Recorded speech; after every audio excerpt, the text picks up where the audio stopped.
Sarah Ferguson's huge fine for packing 51 pieces of excess luggage including 515 pounds. Teddy, the former Duchess of York, was known for her lavish spending, and that included spending an astonishing 515 pounds on a teddy bear. Despite not technically being able to fly at home after marrying Andrew Mountbatten Windsor, Sarah Ferguson's tendency to spend vast amounts of money reached astounding proportions. One particular moment served to illustrate the former ski chalet girl's wild excesses. Shortly after marrying Prince Andrew, as he was then known, Fergie was fined almost £1,000 for packing over 50 pieces of excess luggage on a first-class flight home from New York. The vast array of cases contained an estimated £33,000 worth of items she had bought on her trip, including a £515 teddy bear.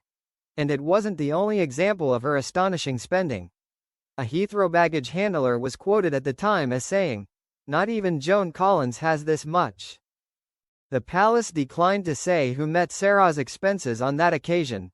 Sarah's financial advisor, John Bryan, discovered that she was spending over £860,000 a year, a figure which included £150,000 on gifts, £50,000 on flowers and £50,000 on parties.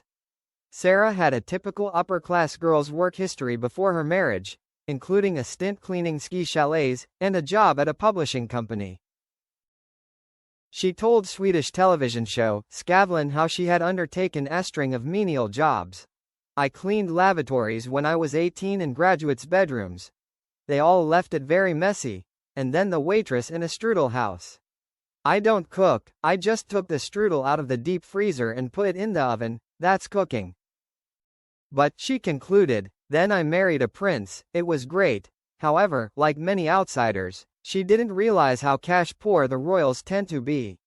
Tina Brown, who has written a number of books about the royal family, explained, the biggest problem in the Yorksunion was, and always would be, money. Fergie was a crashing spendthrift married to a natural cheapskate who also happened to have much less cash than she had expected. Although far from broke, Andrew was entirely dependent on the Queen's bounty. But Sarah would not, or could not, rein in her wild spending, and was constantly paying for lavish holidays and expensive restaurant meals.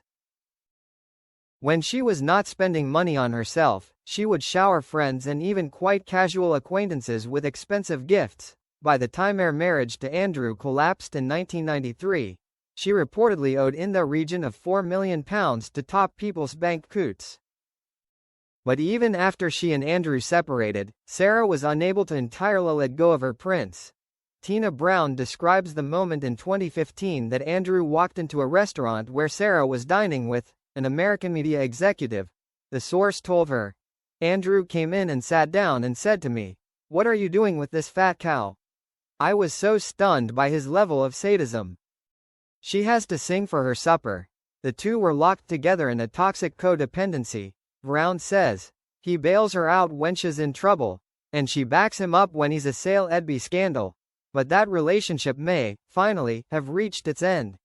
The pair have been booted out of Royal Lodge after Andrew's titles were stripped by the king." Brown said, Andrew's banishment to an as yet unnamed property in windswept Norfolk on the Sandringham estate seems to have evaporated Fergie's much vaunted loyalty to her ex-husband, now that her freebie digs Ina wing of Royal Lodge, 25 minutes from London, will soon have the locks change. Royal expert Helena Chard says that Sarah's future remains uncertain, but predicts that she is determined to stand on her own 2 feet. Sarah will not move in with Andrew, Chard added. Despite always being the faithful ex-wife, she realizes it will do her no favors continuing her association with him.